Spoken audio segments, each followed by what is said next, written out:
सामने वाले को प्रसन्न करने की चेष्टा में कभी कभी उपासना में बाधा खड़ी हो जाती है।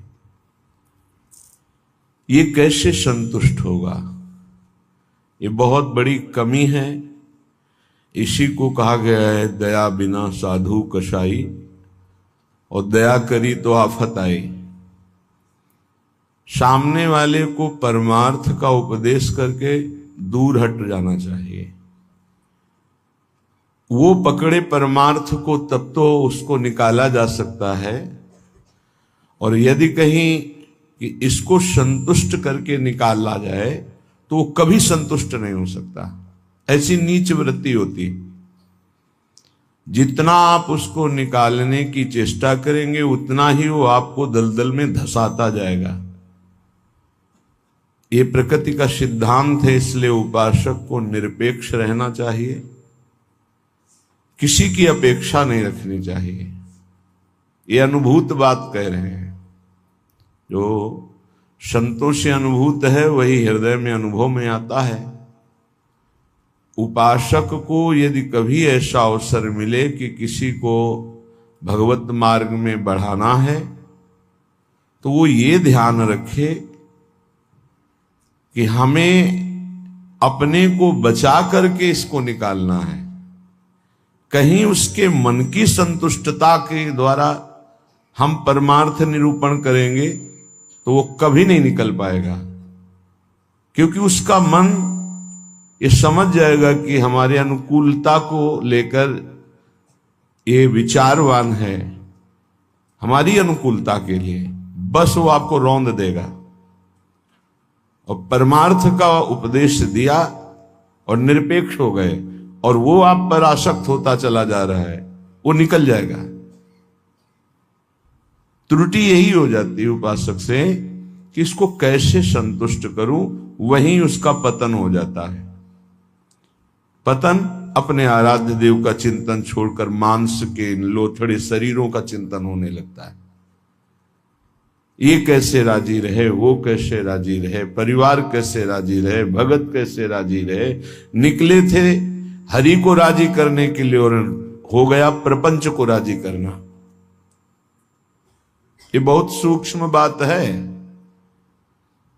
ये शास्त्र सम्मत और हृदय सम्मत बात है, दोनों की अनुभूति। यदि भगवत मार्ग में आगे बढ़ना है तो किसी को संतुष्ट करने का भाव खत्म कर दे। शास्त्र सम्मत उपदेश है, पकड़ना है पकड़ो, नहीं पकड़ना है तो डूबो। तभी आप परमानंद का अनुभव कर सकते हैं, नहीं तो आपको फंसा लिया जाएगा। ये सूत्र उड़िया बाबा का है, दया बिना साधु कसाई और दया करी तो आफत आई। बीच में समझो, दया नहीं तो साधु कैसा, और दया की तो फंस गए। तो कौन सी दया आपका परम कल्याण में सहयोग कर सकती है? जो याद को ना नष्ट कर पावे। दया का उल्टा है याद। जो भगवत स्मृति में बाधा पहुंचा दे, ऐसी दया में आग लगे। भगवत स्मृति युक्त प्रियता प्रभु के चरणों में और दया जड़ चैतन्य में, तब तो निकल जाओगे। और अगर भगवत स्मृति को दया ने तोड़ दिया और उसकी स्मृति चल रही तो दुर्गति पक्की है। हिरण में इतनी स्मृति आ गई कि हरि स्मृति गई तो अगला जन्म ऐसे महापुरुष का पशु रूप में हो गया, मृग रूप में। तो बहुत सावधानी का ये परमार्थ मार्ग है। कभी कभी दया में चूक हो जाती है। ये दया बहुत बड़ी दैवी संपदा है, कोई साधारण नहीं है। महापुरुष अपने कल्याण की बात ना देखते हुए सामने वाले का कैसे मंगल हो, इस बात पर विचार युक्त रहते हैं। पर साधक को बहुत सावधान रहना चाहिए। इस दया रूपी सद्गुण से बचना चाहिए। ध्यान से इसको पकड़ लीजिए।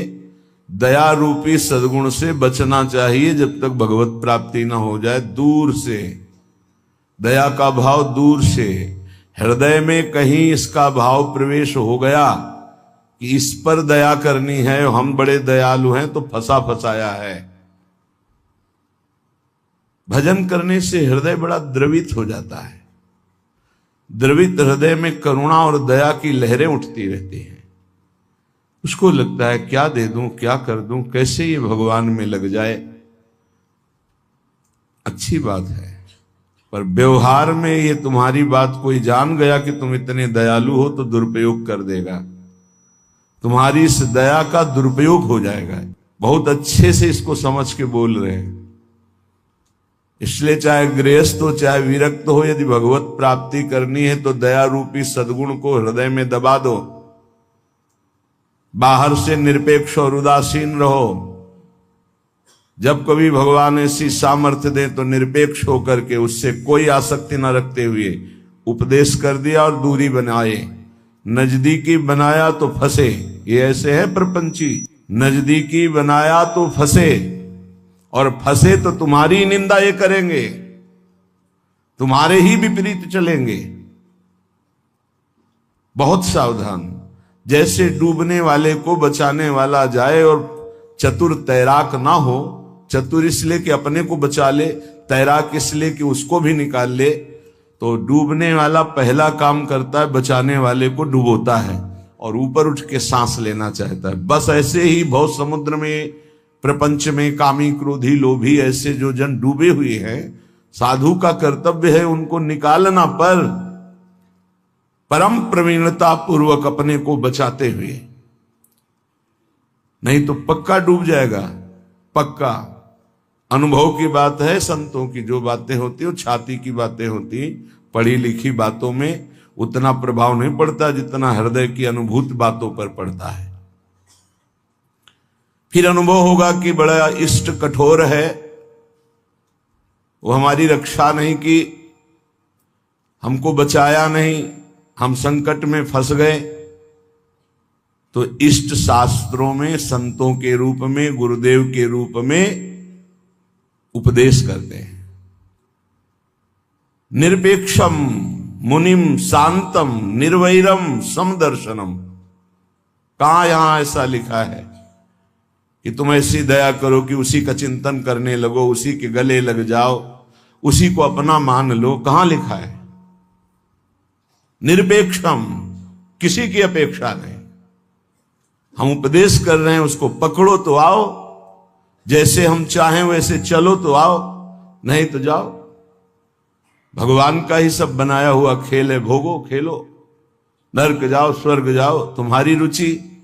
अगर मुक्त होना चाहते हो तो आज्ञा का पालन करो, निरपेक्ष रहे। निरपेक्षम मुनिम, मननशील, एक क्षण भी अपने प्रभु को ना छोड़े। इस संसार का सूत्र है। यदि आप निरपेक्ष रहे तो आपकी चरण धूल माथे पे चढ़ाएगा और आपकी आज्ञा का पालन करेगा। और यदि आपने दुलार कर दिया, उसको अपेक्षा कि ये भगवान को प्राप्त हो, ऐसी चेष्टा करके दुलार कर दिया, तो वो तुम्हारी बात को रौंद देगा। सामने वाला यदि अपना परिवर्तन नहीं चाहता तो पूरा जीवन संग दे दो तो भी उसका परिवर्तन नहीं होने वाला। अगर परिवर्तन चाहता है तो दूर से एक शब्द सुनकर उसका परिवर्तन हो जाएगा। साधु बहुत सावधान। बड़े बड़े जो संत अनुभव करके बोल गए हैं वो अपने अनुभव से बोल रहे हैं, अपने हृदय की बात बोल रहे हैं। आप पकड़ लोगे तो आपका चिंतन नहीं बर्बाद होगा, वो अनुभूत बात आपको माया से बचा लेगी। सदैव अपने इष्ट देव के विचार में रहना चाहिए। भूल ये हो जाती है कि हम उसे प्रभु न मानकर उसका कल्याण करने का ठेका ले लेते हैं। हम इसका उद्धार कर सकते हैं, भूल हो गई। हमारे प्रभु आए शिष्य का रोल करते हुए, स्वांग करते हुए, तो स्वांग मात्र करना गुरु का असली बात नहीं है। गुरु शिष्य एक ही परमात्मा तत्व विराजमान है, असली बात है। ये भूल हो जाती है। कैसे ये संभले, कैसे ये दुखों से निवृत्त हो, कैसे भगवान को प्राप्त हो। थोड़ा बस उसके अनुकूल हो गए, वो तुम्हारी हर बात रौंद देगा, तुम्हें सेवक बना देगा, अपना गुलाम बना देगा। मान लेना हमारी बात, दिमाग में लिख लेना। एक साधारण विषयी आदमी तुम्हें अपना गुलाम बना सकता है। कैसे? उसकी अनुकूलता को यदि तुमने परोसा, बस वो तुम्हारी आज्ञा का उल्लंघन कर देगा। ऐसे सात्विक जन बहुत कम होते हैं जो ये बात सोचे कि ये किसी की तरफ देखते नहीं, किसी से बोलते नहीं, इन्होंने हमारी तरफ देखा, हमसे बोले, बात किया, अहो भाग्य। यह हम अपने अनुभव की बात और संतों के अनुभव की बात करते हैं जो माया मुक्त हैं। किसी को उपदेश देकर निरपेक्ष हो जाना, यही उसके कल्याण का स्वरूप है। उसको दुलार करना अपने और उसके दोनों के पतन का रास्ता है पक्का। संसार में कहीं कोई भी यदि भगवत मार्ग में चलना चाहता है तो वो शब्द पकड़कर निकल जाएगा माया से।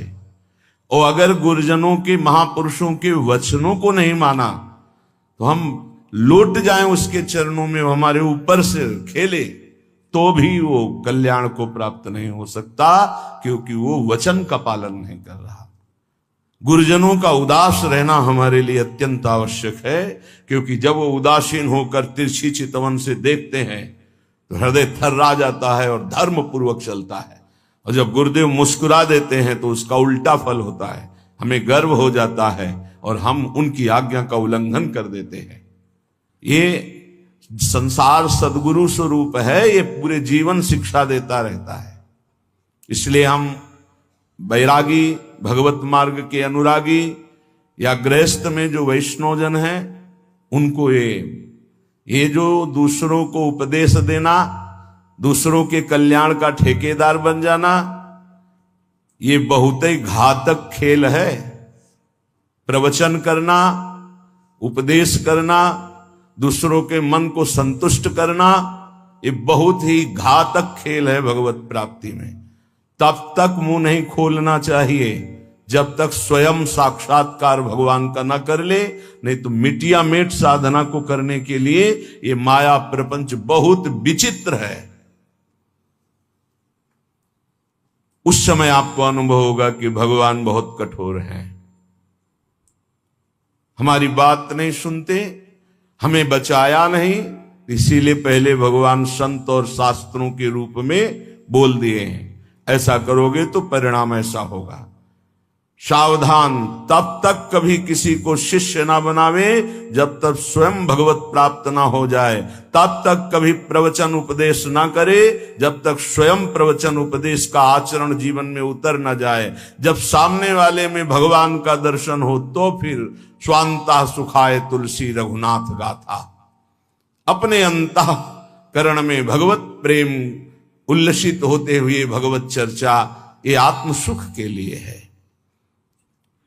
नहीं तो बाधा पड़ जाएगी, पक्का बाधा पड़ जाएगी। इष्ट का चिंतन छूट करके इसको कैसे प्रसन्न करें, इसको कैसे राजी करें, इसको कैसे दुलार करें, बस इसी में अब आप विचार करो। एक संसार त्यागी वैरागी भगवान के मार्ग का पथिक प्रपंचिक शरीराभिमानी भोगी विषयी पुरुषों के संतुष्टता के लिए वो विचारवान हो गया। ये विचार है गलत। तुम्हारे विचारों का उनके विचारों में प्रवेश हो जाए और वो तुम्हारे विचार में मगन रहे, तब उनका कल्याण होगा। तुम अपने विचारों को दबाकर उनके विचार में मगन हो गए, तुम्हारा पतन हो जाएगा। इसीलिए प्रचार प्रसार के लिए सिद्ध पुरुषों का अधिकार है। श्री वृंदावन दास जी महाराज विचारत ऐसे ही दिन जात, रात दिन इसी विचार में मगन रहो। श्यामा श्याम का नाम, श्यामा श्याम का रूप, श्यामा श्याम की लीला।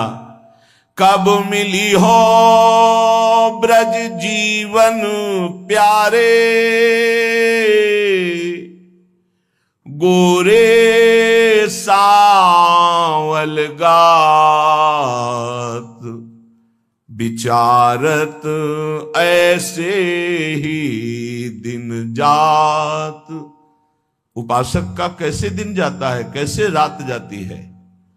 विचारत ऐसे ही दिन जात, कब मिली हो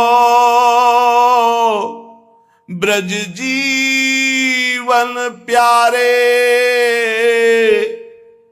कब मिली हो, कब मिली हो विचारत ऐसे ही दिन जात, कब मिली हो ब्रज जीवन प्यारे, गोरे सावल गात विचारत ऐसे ही दिन जात। कब मिलोगे? इतने दिन हो गए अभी तक साक्षात्कार नहीं हुआ।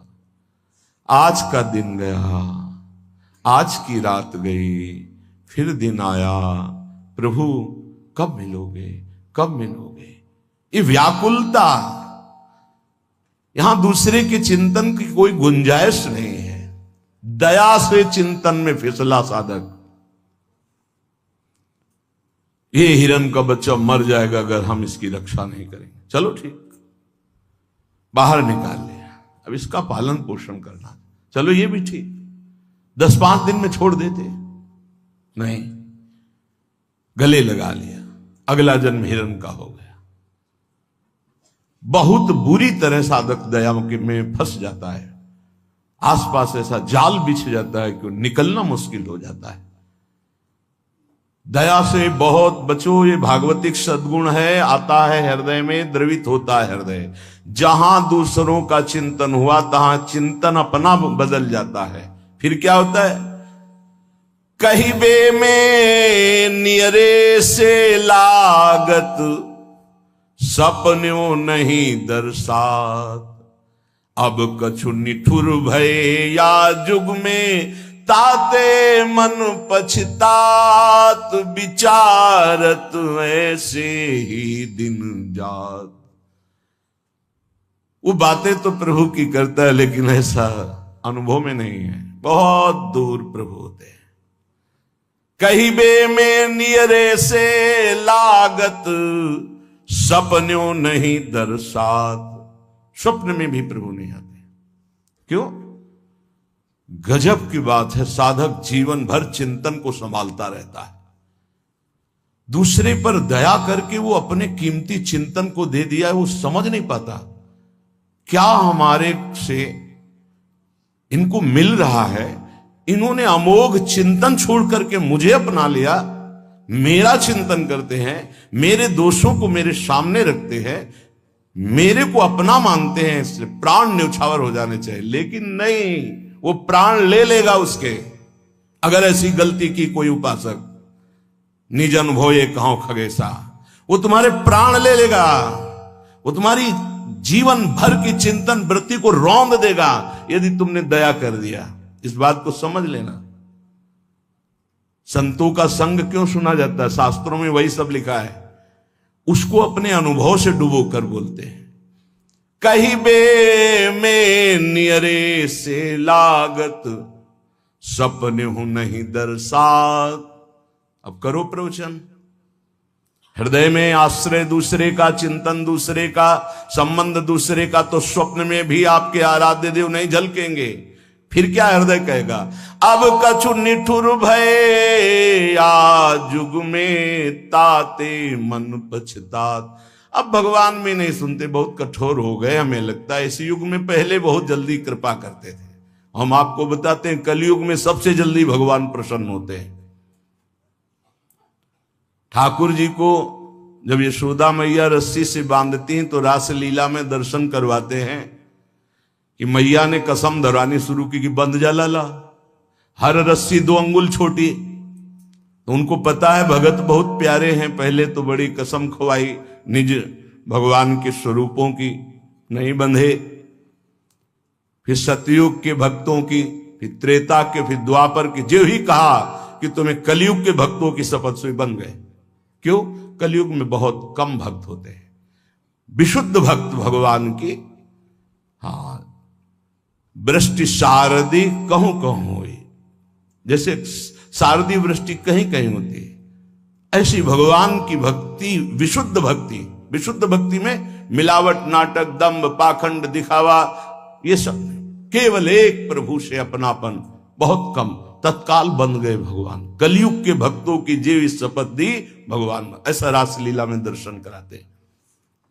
कलयुग में बहुत जल्दी भगवान का साक्षात्कार होता है, पर बड़ा कठिन है अपने मन को समेटकर प्रभु में लगाना।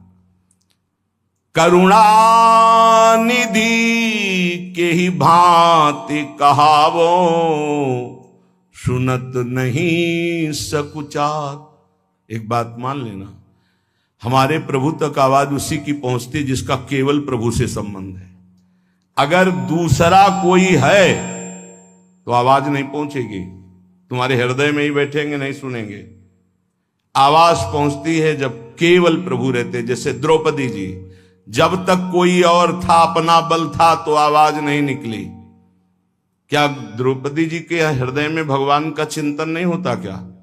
महाभारत में लिखा है, जो ही दुशासन आया तो भगवान का चिंतन चल रहा था, क्योंकि महाभागवत में कोई ऐसा नहीं कि श्री कृष्ण का विस्मरण था, लेकिन बल था पांडवों का, बल था औरों का, पुकार नहीं हुई, पुकार नहीं हुई। महाभारत प्रसंग में पढ़ के देख लेना, जो ही दुशासन गया उस समय द्वारिकाधीश भगवान के चिंतन में बैठी थी, क्योंकि रजस्वला थी। बल था कि ये सभा में ले जाएगा, 5 पति हैं, भीष्मादि महापुरुष, आश्रय अन्य होने के कारण वो केवल अंदर चिंतन चल रहा था, पुकार नहीं हुई थी। बहुत सावधानी से समझने का विषय। जब सब बल छूट गया तब उन्हीं का जो हृदय में चिंतन हो रहा था, जो ही पुकार हुआ तो चमत्कार हो गया, वस्त्रावतार भगवान का हो गया। इसलिए करुणानिधि हैं, पर वो सुनेंगे नहीं जब तक आपका कोई और है। ये बहुत जल्दी फोन नंबर लग जाता है हमारे ठाकुर जी से। नंबर है एक, बस एक। मेरे तो गिरधर गोपाल, दूसरों न कोई। बात कर लो, सब डिलीट करो। सबकी ममता ताग बटोरी, मम पद मन ही बांध बर डोरी। कनेक्शन, जय जय, तुरंत उत्तर मिलेगा। हाँ बोलो, आपने कनेक्शन है नहीं फैला। कनेक्शन तो जननी जनक बंधु सुत दारा, तन धन धाम स्रोत परिवारा। तो इनसे बात करो, हरि से कैसे होगी? हरि से बात करने के लिए एक ठसक हमारे माई श्यामाजू को राज, एक मात्र प्रियाजू से अपनापन, तो अभी बात कर लो। लेकिन धिक्कार है हमारे मन को, हमारी इंद्रियों को, हमारी बुद्धि को बड़े परमार्थ के बहाने से चुराती माया। माया कोई विपक्ष बन के थोड़ी आती है, नहीं तो साधक विपक्ष को पहचान के फौरन अपने को बचा ले, वो भी चतुर खिलाड़ी है, पक्ष बन के आती है। हम इसका कल्याण कर देंगे, ये हमारी सेवा में है, ये इसका मंगल होना चाहिए। मार देगी। विपक्ष सेवा के बहाने से घुसता है और फिर मार देता है। ये बात ध्यान रखना, पकड़ लो हमारी बात को। एक परमहंस जी हमें मिले, वो आर्मी में मेजर थे, बाद में संत बने। बहुत ही हष्टपुष्ट शरीर, हमसे एक बीता लंबे, भारी त्रिशूल हाथ में रखते थे। गौ रक्षक, हजारों गौओं को ट्रकों से छुड़ाया था। तो विपक्ष मूड़ मुड़ा के सफेद अचला सफेद ऊपर, साष्टांग दंडवत उनके आश्रम में। महाराज हमारी गौ भक्ति बहुत जोर की। कसाई था, आपका शिष्यत्व स्वीकार करने आए, जो आपका नाम सुना, आपकी गौ भक्ति, तो उनका भैया बड़े भाग्य हैं आपके, बस हमें केवल गौ सेवा करनी है, आप अपनी गौ सेवा में रख लो। हजारों लाखों गौएं थी, और इतनी नम्रता 1 साल में की कि सेवा में आ गया, शरीर सेवा में। हर बार साष्टांग दंडवत, हर बार जे भी, बस उसने ये स्वांग ही रचा था। जे भी शरीर सेवा में आया, 2-3 दिन के अंदर वो रात्रि में दूध लेते थे 2 लीटर गाय का, उसी में जहर, जे ही पिया दूध से तुरंत अंदर, वो बड़े भागवतिक थे, तुरंत अंदर आया, तुम्हें जहर दे दिया गया। बुलाया, कहां है वो? गायब, है नहीं। 5 लीटर गौमूत्र पिया, हमसे एक बीता लंबे से। बस उनको यही समझ में गाय बचा सकती है। 5 लीटर जी ही गौमूत्र पिया, 5 मिनट में ही इतनी उल्टियां हुई कि सब बाहर। थोड़ी देर के लिए मूर्छित रहे, कोई डॉक्टर की जरूरत नहीं पड़ी और ठीक हो गए। एक तो भागवतिक दिव्य श्रद्धा उनकी, दूसरी गौमूत्र ने उनको बहुत सी उल्टियां करा दी। 5 लीटर, ढक्कन 2 ढक्कन की बात, इतनी गर्मी, 5 लीटर मतलब बार बार उल्टियां, तो सब बाहर निकल गया। और सामर्थ्यशाली भगवत चिंतन परायण गया न सेवा के मिस से। विपक्ष कभी विपक्ष बनकर नहीं आता, मित्र बनकर आता है। ऐसे ही साधक पक्का समझ ले, माया विपक्ष, वो मित्र बन करके आएगी, वो आपकी सेवा में से आएगी, हाथ जोड़ के आएगी और रौंद कर पैरों से चली जाएगी। कागज में लिख लो, दिमाग में लिख लो। कैसे जानोगे माया विपक्ष आ गई हमारी सेवा में? जिसके संग से प्रभु का चिंतन छूटे और उसका चिंतन बनने लगे, चाहे जिस भाव से हो, चाहे दया से हो, प्यार से हो, दुलार से हो, किसी बात से हो, बस समझ लेना ये विपक्ष है, अपना पक्ष नहीं। क्योंकि जिसके संग से प्रिया प्रीतम की स्मृति निरंतर चले वो तो अपना पक्ष, और जिसके संग से प्रिया प्रीतम का स्मरण चला जाए और उसकी स्मृति आ जाए तो जाके प्रियन राम वैदेही तजिए ताहे कोटि बैरी सम जद्यप परम स्नेही, परम स्नेही का रूप लेकर के आते। बहुत सावधान उपासक को रहना चाहिए, नहीं तो करुणानिधि प्रभु होते हुए भी तुम्हारी बात नहीं सुनेंगे, तुम्हारी आवाज नहीं जाएगी वहां तक। फिर कहोगे भगवान ने बचाया नहीं, तुमने सिद्धांत का भंजन किया, सिद्धांत के विरुद्ध चले, इसीलिए तुम मारे गए, इसीलिए तुम्हें गिरा दिया जाएगा। बाद में दोषी तुम होगे क्योंकि तुमने दया की, यहां भी और परलोक में भी। 3 जन्म लगे भगवत प्राप्ति के लिए। पहले जन्म में ही पिता भगवान थे ऋषभ देव जी, भरत जी के। ये लीला करके उन्होंने दिखाया। इसलिए वैष्णव, सन्यासी, साधक, उपासक अपने जीवन में बहुत सावधान रहे, पूरे जीवन में। कभी कभी जगत कल्याण की भावना भी उसको बंधन का कारण बन जाती है। इसलिए जगत भगवत स्वरूप है, इसका कल्याण नहीं करना, तुम अपने को बचा के निकल जाओ, यही बहादुरी है। प्रभु मानसिक भाव को बहुत जल्दी स्वीकार करते हैं। एक आचार्य चरण से किसी ने, बहुत ही कंजूस स्वभाव के थे, तो उन्होंने पूछा कि देखो प्रगट सेवा में तुम पैसा खर्चा नहीं कर पाएंगे, किसी किसी का पैसे में बहुत मोह होता है, पर सत्संग में सुना है कि सेवा से भगवान बहुत जल्दी रीझ जाते हैं। सेवा करने का भाव है पर पैसा ना खर्चा हो, ऐसी कोई सेवा बताओ। तो ऐसी सेवा तो मानसिक सेवा ही है। तो बोले तुम मानसिक सेवा शुरू करो, भाव में ऐसे प्रभु को देखो और उनको आप जितने पदार्थ चाहे वो पहनावे, जितनी सामग्री चाहे वो समर्पित करें, जितने भोग चाहे वो पवावें, ऐसा कर सकते हैं। उसको बहुत अच्छा लगा। कंजूस स्वभाव का था पर कहीं ना कहीं सत्संग से भाव आ गया था।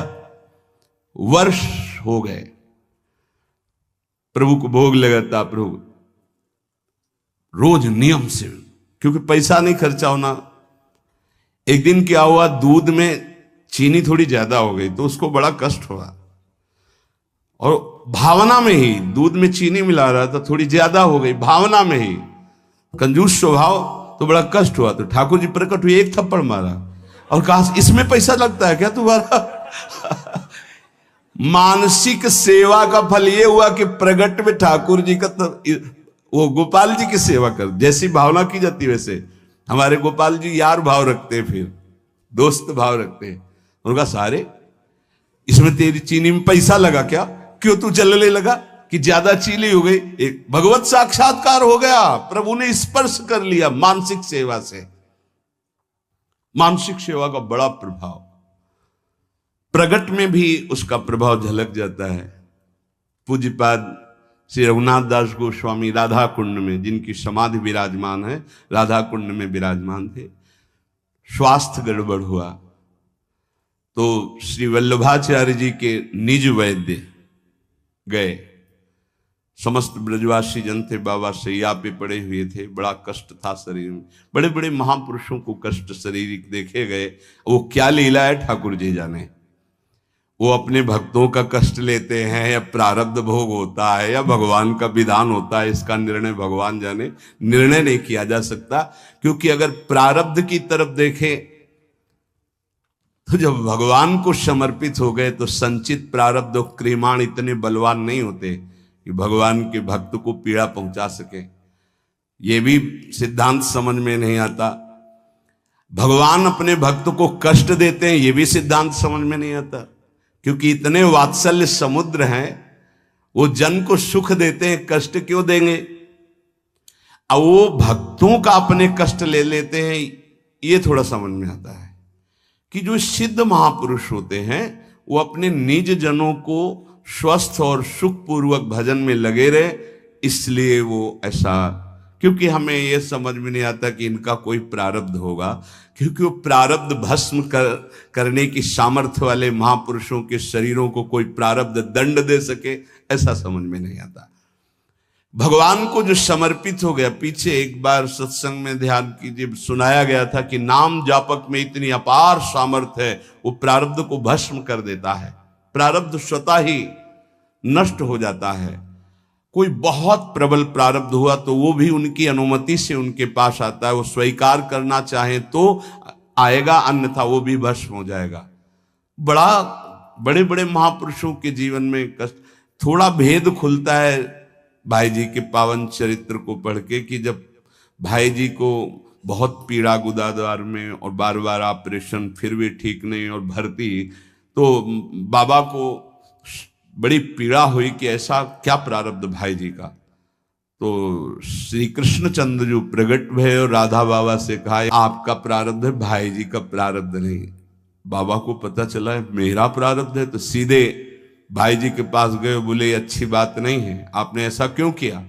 बोले क्या? बोले आपने मेरा प्रारब्ध क्यों ले लिया है? बोले व्यर्थ की बातें क्यों करते हो? बोले आप बहाना नहीं चलेगा, स्वयं ये परम तत्व से बताई गई बात है, ये किसी और की बात नहीं। उन्होंने बताया कि तुम्हारा प्रारब्ध है। उनका बाबा हमको इससे कोई फर्क नहीं पड़ता, और आपकी जो अनुष्ठान पद्धति इसमें फर्क पड़ जाता, इसीलिए प्रभु की इच्छा से इसको। तो ये बात समझ जाती कि बड़े बड़े महापुरुष अपने जनों का ऐसा लीला पूर्वक स्वेग नहीं, ऐसे जो ब्रह्म स्वरूप महापुरुष हैं उनका क्या प्रारब्ध है। आकर नाड़ी पकड़ी, मानसिक सेवा की आपको बात बता रहे। पूज्य श्री रघुनाथ दास गोस्वामी जी की नाड़ी पकड़ी, आपने कढ़ी चावल ये प्रसाद ज्यादा पा लिया, किसी में आता है खीर ज्यादा पा लिया। ब्रजवासियों ने कहा है वैद्य जी संभाल के बोलिए, जब से बाबा ब्रज में आए नियम है और हमारी वाणी जी में लिखा है, ब्रज का तक्र और लोन, नमक और मठा के सिवा कुछ जीवन में नहीं पिया बाबा श्री रघुनाथ दास गोस्वामी महाराज। ऐसे महापुरुष ब्रज का तक्रलोन, ब्रज को लियो परस्यो नहीं कछुआन, तक्रलोन ब्रज को लियो परस्यो नहीं कछुआन, नमक और मठा के सिवा कुछ नहीं। तो उनका हम वैद्य की छोड़ देंगे। अगर इनके उदर में अभिवमन करवाओ और कढ़ी चावल या खीर कहीं कहीं आता, अगर ना निकले तो हम वैद्य की छोड़ देंगे। हम नाड़ी पकड़ के कहते इन्होंने पाया है। तो सबको लगा क्या एकांत में ऐसा भी होता है क्या कि बाहर से नमक मठा और अंदर, तो हंस पड़े पूज्य श्री रघुनाथ दास को। बोले जिस देश के हम प्रसाद को पाया उसी देश के तुम वैद्य हो, अर्थात साधारण नहीं, लीला में प्रवेश पाए आचार्य चरण के वैद्य थे। तो वैद्य जी हंस दिए। तब सबको पता चला कि मानसिक में जो भोग लगाया था वो पाया, तो प्रगट में उसका प्रभाव। अगर हम थोड़ा भी मानसिक भाव अपने ठाकुर जी के समीप करने लगे तो बहुत जल्दी लाभ प्राप्त हो जाए।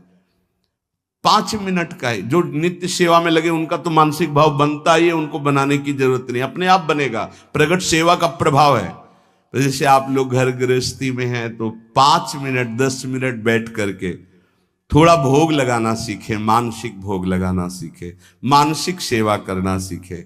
जैसे मानसिक भोग लगाने में है, आप ऐसे भावना कीजिए सामने प्रिया प्रीतम विराजमान है, सुंदर चौकी जो चांदी के कवर से मड़ी हुई, पैसा लगेगा क्या, चांदी के कवर से मड़ी, सोने की बड़ी थाल है, छोटी छोटी कटोरियों, एक में कढ़ी, एक में ये अमुक अमुक, जितने पदार्थ चाहो ध्यान कर करके, इसमें गुजिया, ये गुलाब जामुन, ये सब पदार्थ, और फिर अपने हाथ से पवारे, प्रियाजू को पवारे, फिर लालजू को पवारे। जब लालजू की तरफ कर रहे तो हमारा हाथ पकड़ के प्रियाजू की तरफ, वो उनकी तरफ, प्रेम का ऐसा खूब आनंद लूटो। 5 मिनट अगर शुरू कर दोगे तो जन्म जन्मांतरों की मलिनता नष्ट हो जाएगी। पर यह मानसिक सेवा अपवित्र हृदय से नहीं हो सकती, ध्यान रखना। तुमको सूक्ष्म बात बता रहे हैं, अगर आप अपवित्र हृदय वाले हो तो तत्काल आपके मानसिक में ही मन गंदी बातें फेंक देगा, इष्ट के प्रति फेंक देगा। आप घबरा मत जाना। ये कई प्रश्न ऐसे एकांत में किए गए, इसलिए बहुत सावधान। अपवित्र हृदय होने के कारण जब आप श्यामा श्याम को मानसिक सेवा, तो वो गंदी बात फेंकेगा, बिल्कुल घबराना नहीं, हो गंदगी निकल, वो भले श्यामा श्याम के प्रति ही फेंके, आप डरना नहीं कि अरे अब तो हमको नरक मिलेगा, मैं बहुत पापी हूं, कुछ नहीं। ये गंदगी की एक वृत्ति है जो निकल रही है बाहर। आप अपने निष्ठा में बिल्कुल रहें, वो आप नहीं है, वो गंदगी है जो अंदर भरी हुई है। इस बात को बैठा लोगे तो विचलित नहीं होगे, नहीं बहुत से विचलित हो जाते हैं। एक ने कहा कि मैं विश्व का सबसे बड़ा पापी हूं, बड़ा पवित्र हृदय वाला है, मैं बहुत पापी हूं, मैं प्रिया प्रीतम को जब सेवा में तो मेरा मन ऐसा ऐसा, तो उनका कोई बात नहीं। अरे ये मन गंदा है तो जहां जाएगा वहां दुर्गंध है, तो आप अच्छी जगह जाओगे तो दुर्गंध ही वो फैलाएगा। ये दुर्गंधी युक्त मन की वृत्तियां हैं, घबराने की जरूरत नहीं है। आप जब भजन में बैठेंगे, मानसिक सेवा में बैठेंगे, बिल्कुल खुली बात सुन लीजिए, ये गुरुदेव पर, इष्ट देव पर सीधे गंदगी फेंकेगा। आपको बिल्कुल घबराना नहीं, कोई अपराध नहीं, कोई पाप नहीं। आप अपनी सेवा में, बहुत गंदा है ये, आप भोग लगाओगे वहीं वो गंदी बात रखेगा, वहीं गंदगी फैला देगा, वो भोग लगाने ही नहीं देगा। आप देखना, अगर आपका हृदय मलिन है, अभी पवित्र नहीं हुआ, तो ये उपद्रव रच देगा। आपको बिल्कुल नहीं घबराना, बार बार शांत होना है। आपको बार बार वही अपनी चेष्टा करनी, मैं भोग लगा रहा हूं प्रिया प्रीतम। नाम जप और वाणी गायन से हृदय बहुत जल्दी पवित्र होता है। अगर आपका आहार अशुद्ध है, गंदा भोजन, गंदा पेय, गंदा संग, गंदे आचरण, तो आप कर ही नहीं सकते, 5 मिनट नहीं कर सकते। ध्यान रखना, पहले आहार अपना शुद्ध कर लो। ये गंदे पेय जैसे शराब आदि है, मांस आदि है, ये सब गंदे हैं, इनको खाने से हृदय मलिन हो जाता है। एक बार कदम गंदगी से निकाल दी तो दोबारा भाइयों मत रखना, क्योंकि ये जीवन बड़ा अमूल्य है। हृदय गंदा हुआ तो एक बार चढ़कर परमार्थ की तरफ से उतरने पर दोबारा चढ़ने का रास्ता ये माया नहीं देती। बहुत सावधान। 5 मिनट में तुम्हें जो प्राप्त होगा 24 घंटे साधन करने पर नहीं प्राप्त होगा, ध्यान रखना। इतना प्रभाव है मानसिक सेवा का। इसलिए कभी हम मानसिक सेवा का आदेश नहीं करते कि घबरा जाओगे, मन गंदगी फेंकेगा। आप प्रगट सेवा में लगे तो मानसिक सेवा में प्रवेश हो। पर हम फिर लगने लगा कि साहस बनाना चाहिए। 5 मिनट आप ऐसा करें, जैसे अपने लोग जब एकांत शांत समय होता है तो शांत बैठ गए और सेवा प्रारंभ हो गई। ऐसी सेवा प्रारंभ हो, क्या जाता है, सुंदर कुंज सजाया, सुंदर फूलों के गुच्छे टांग दिए, सुंदर सैया सजाई, देख रहे हैं निकुंज से गलवैया दिए, पिया प्रीतम आए और हमारी तब मुस्कुरा करके देखे, सेवा स्वीकार की, उस पर बैठ गए।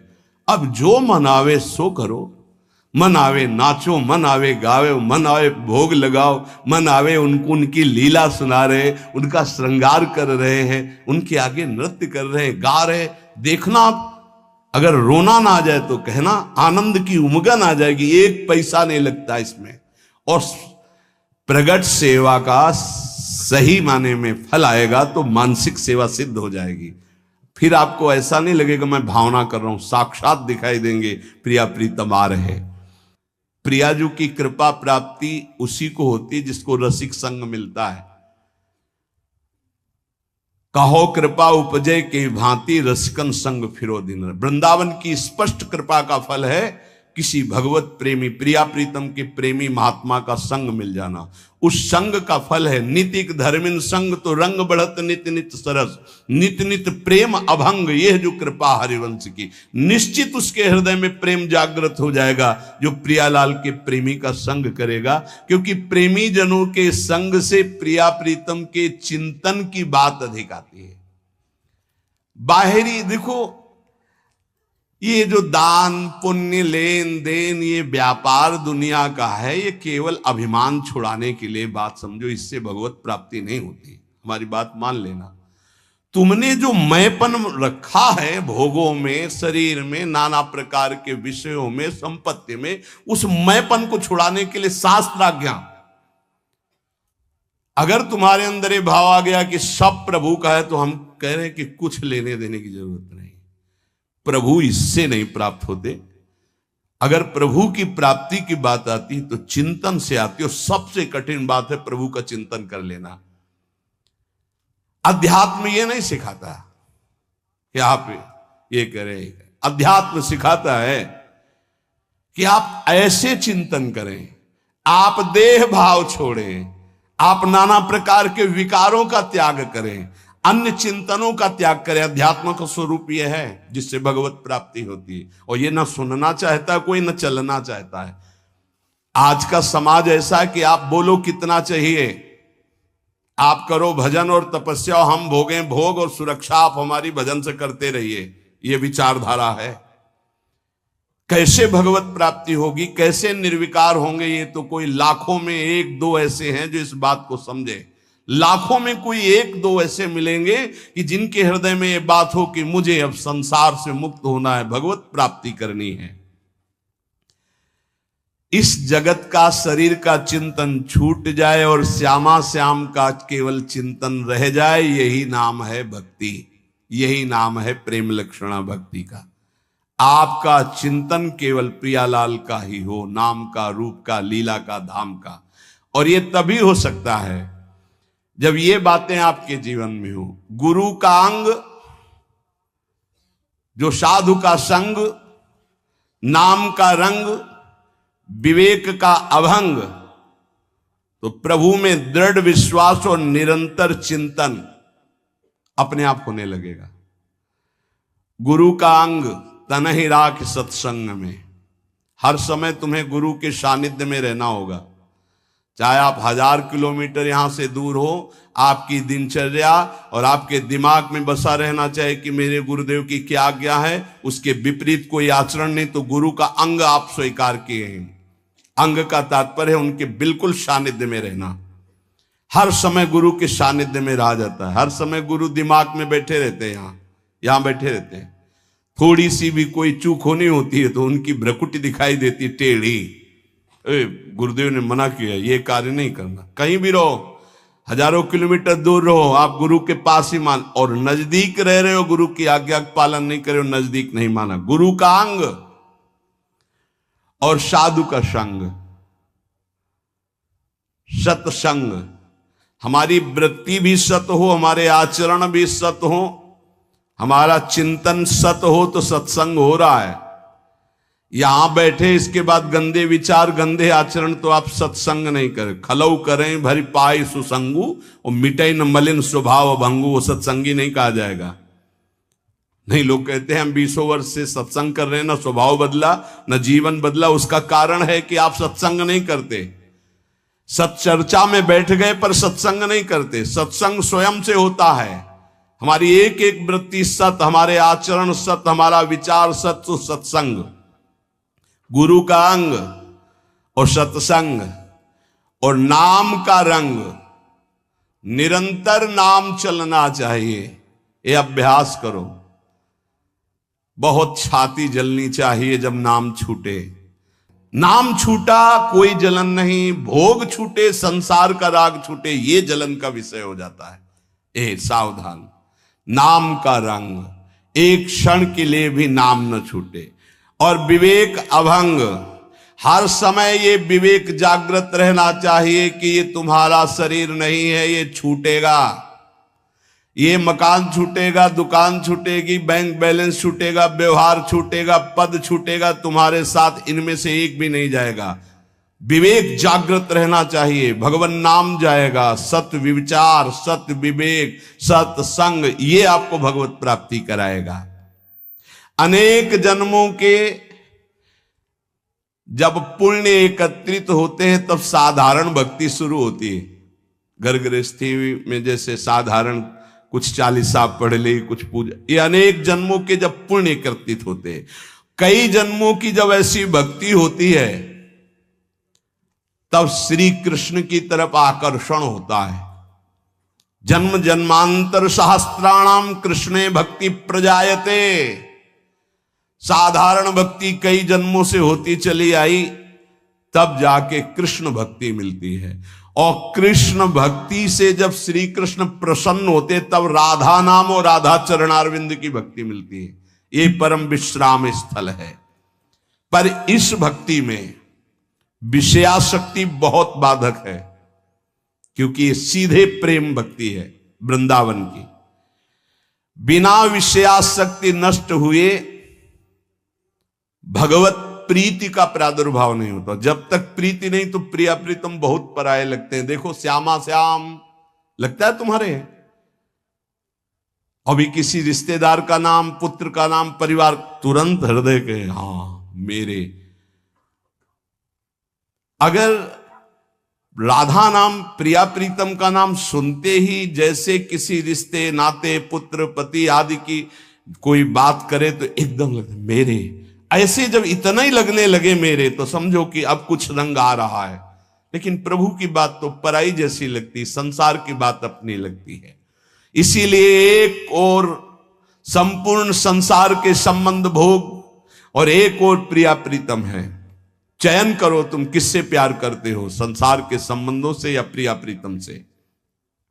अगर प्रिया प्रीतम से, तो तुम्हें संसार के संबंधों का अंदर से त्याग करना होगा। ये बहुत सहजता से हो जाएगा यदि साधु संग होता रहा, बहुत सहजता से वहीं रहोगे। भेष परिवर्तन की जरूरत नहीं है, स्थान परिवर्तन की जरूरत नहीं है, उद्देश्य परिवर्तन की। जहां उद्देश्य हुआ श्यामा श्याम की प्राप्ति को, वहीं आपके अंदर समस्त संबंध जो मायाकृत हैं आप देखोगे ढीले हो गए, वो कटने लगे। साधक को इस युद्ध में अकेले संपूर्ण संसार से युद्ध करना है। ये बड़ा सूक्ष्म विषय है, बार बार इसीलिए कहते हैं। हर व्यक्ति हमारे चिंतन को खींचता है, खास बात है। चाहे वो द्वेष से या हो, चाहे या राग से हो, वो खींचता है हमारे चिंतन को। हमारा चिंतन अखंड प्रभु की तरफ हो, इसलिए सारे संसार के संबंध से युद्ध करना है। ये कला सीखनी होगी कि मिलना है, बात करना है, लेकिन हमारा संबंध किसी से नहीं। भगवत भाव से मिलना है, खूब प्रीति भाव से मिलना है, लेकिन अंदर उनके राधा वल्लभ लाल देखोगे तो बच जाओगे। चिंतन तुम्हारा कोई नहीं चुरा पाएगा। आरंभ में साधक को बहुत दुखद महसूस होता है सांसारिक संबंधों का त्याग करना, परंतु बाद में वो नाच पड़ता है कि भगवान ने मुझे मोह जाल से छुटा दिया। ये मोह केवल बातें करने से नहीं जाएगा। आजकल बातें करने वाले लोग बहुत मिल रहे हैं। पूज्यपाद बाबा कह रहे हैं, जिसको देखो ज्ञान की बातें कर रहा है, लेकिन मोह का त्याग करके ज्ञान में स्थित होना या भक्ति में स्थित होना केवल भजन से होगा, केवल भजन से। जितना भजन करोगे उतना ही बात बनेगी। बारी मथे घृत होए बरु सिकता ते बरु तेल, बिनु हरि भजन न भवतरी या सिद्धांत पेल। भजन का जिसके जीवन में 4 बातें हैं उसका पूरा भजन होगा, सही भजन होगा। पहला, भगवान के नाम का निरंतर जप करने का अभ्यास। दूसरा, भगवान के प्रेमी जनों के चरित्रों का चिंतन करना। बहुत जल्दी भक्ति पुष्ट होती है भक्तों से। हरि को निज यस ते अधिक भक्तन यस पर प्यार। अगर रोज भक्त नामावली का आप पाठ करेंगे तो आपकी भक्ति बहुत पुष्ट हो जाएगी। भक्तन की नामावली जो करी है चित लाए, ताकि भक्ति बढ़े घनी और हरि होए सहाय। और सबसे बड़े विघ्न विनाशक भक्तों के नाम कीर्तन है। कई बार कहा है यदि आप अपने घर से कहीं यात्रा करें तो पहले 5 भक्तों का तो स्मरण कर ही लें, कभी विघ्न नहीं पड़ेगा। लिख लो कागज में, कभी विघ्न नहीं पड़ेगा। भक्ति भक्त भगवंत गुरु चतुर नाम बपु एक, इनके पद बंधन के नासत विघ्न अनेक। पहले धैर्य रखो। जब आप वाहन पे बैठने जा रहे हो घर से बाहर तो पहले 5 भक्तों, किसी 5 भक्त का स्मरण कर लो, कुछ याद कर लो भक्तों के नाम। ये जीवन की बहुत अमूल्य धन है। 5 भक्त प्रहलाद नारद पराशर पुंडरीक व्यास अम्बरीश सुख सौनक भीष्म दाल ध्यान रुक्मांगद अर्जुन वशिष्ठ विभीषण आदि। ऐसे तुम्हें याद नहीं है तो ऐसे नागरी दास जी की जय, हरिवंश महाप्रभु की जय, स्वामी हरिदास जी की जय, बिहारिन देव जी की जय, सेवक जी महाराज की जय, ध्रुवदास जी की जय, वृंदावन दास जी की। जो भक्त याद आवे 5 भक्तों का याद। भक्त नामावली जो रोज पाठ करता है उसके हृदय में घनीभूत भक्ति, ठोस भक्ति, जिसमें कोई विकार ना प्रवेश कर पावे, क्या जाता है। हमें लगता है अगर ध्रुवदास जी कृत 42 लीला में जो भक्त नामावली सब महान भक्तों के नाम है 30 मिनट में हो जाएगी, जल्दी से करोगे तो 7-8 मिनट में श्री भगवत रसिक जी द्वारा की हुई भक्त नामावली हो जाती है अगर रफ्तार से करो। हम सो इन साधुन सो। तो हमें जीवन जब भक्ति में बनाना है तो पहला नाम जब प्रभु का, दूसरा भक्तों के चरित्र, भक्तों के नाम। हरि को निज यस्ते अधिक भक्तन यस पर प्यार, ये बात समझ लीजिए। कुछ भक्तों की नामावली सबको रोज करनी चाहिए। अपने यहां भगवत कृपा से श्रृंगार के बाद रोज होती भक्त नामावली, सबको करना चाहिए। अगर बड़ी नामावली करनी हो तो ध्रुवदास जी का, छोटी नामावली तो भगवत रसिक जी ने 7-8 मिनट में हो जाती है। तीसरा, अपने आराध्य देव को ध्यान में रखते हुए चलना फिरना, उठना बैठना। ये जो बिहारी जी का रूप है, जो राधा वल्लभ जी का रूप है, राधा रमण जी का रूप है, ये किसी मूर्तिकार ने नहीं बनाया, स्वयं प्रभु प्रकट हुए हैं प्रिया प्रीतम से। बार बार आदेश भी आचार्य चरण कहते, राधा वल्लभ लाल को हृदय ध्यान मुख नाम। तो ये छवि विराजमान कर लो अपने मानस पटल पर। राधा वल्लभ जी को बार बार देखो और फिर वो आप मानस पटल पे विराजमान करो। तीसरा, अपने इष्ट का ध्यान करने का अभ्यास। और चौथा, जो आपने उपदेश सुने हैं वैसे चलने के बाद, सच्ची मानिए थोड़ी देर आपको बुरा लगेगा, जो मन है वो आपका बुरा महसूस करेगा संतों की बात को, पर यदि आप मान जाओगे तो प्यारे निहाल हो जाओगे। बिल्कुल आपके ही लिए केवल बात होती है, केवल आपके लिए होती है। उस समय आपको जरूरी लगता है कि हमारे मनोवृत्ति में बाधा क्यों पहुंचा रहे हैं। हम जैसा चाहें वैसा कर सकते हैं, नहीं कर सकते। तुम जैसा चाहो वैसा कोई नहीं कर सकता, क्योंकि सब स्वतंत्र नहीं है, ईश्वर है, सबके ऊपर ईश्वर। फिर आप तो गुरु को बिके हुए हो।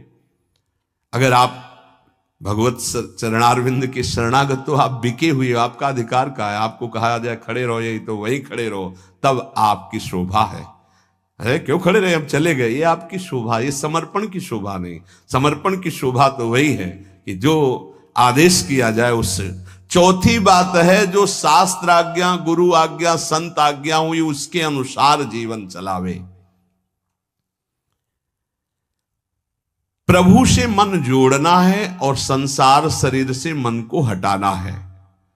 वो बड़े भाग्यशाली जन हैं जो विषयों से मन को हटाकर प्रभु में जोड़ते हैं। बड़े कृपालु प्रभु हैं। देखो, ज्यादा हट करोगे कि हमें भोग चाहिए तो हरि गुरु दे देंगे, हमारी बात मानना।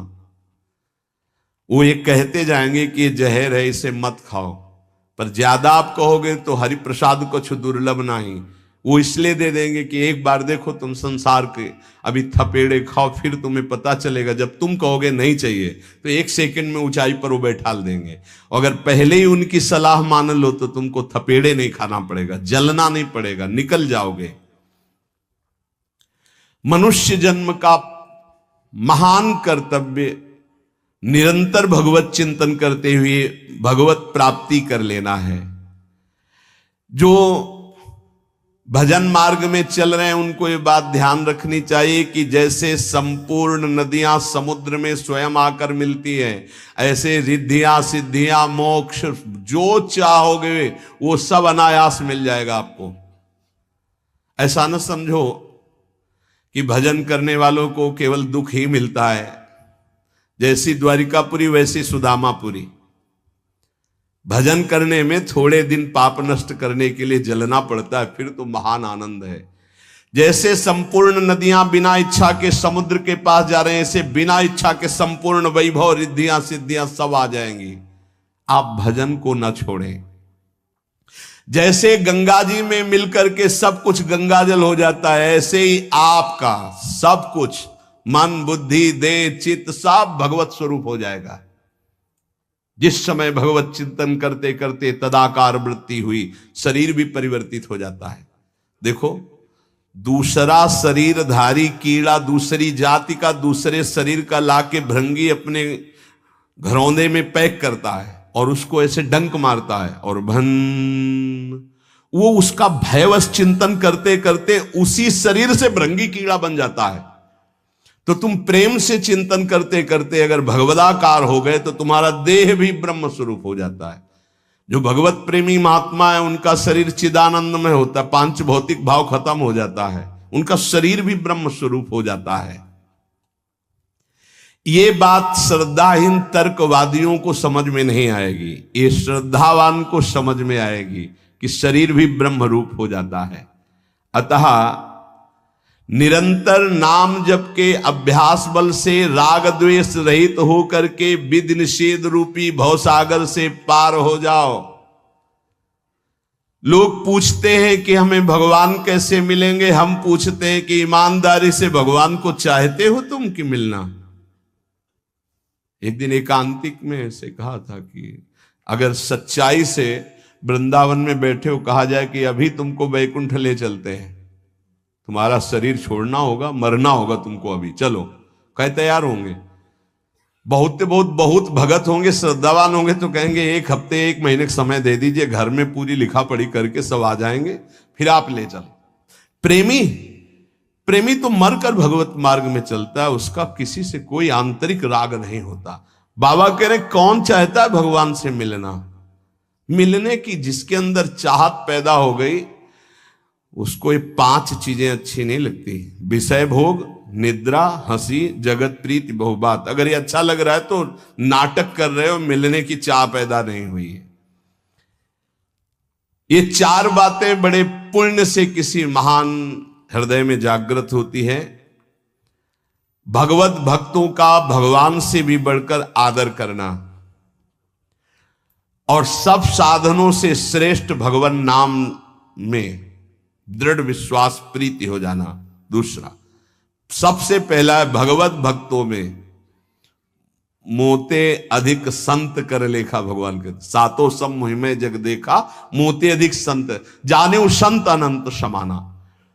भगवान नाम के बराबर कोई साधन नहीं, ये दूसरा।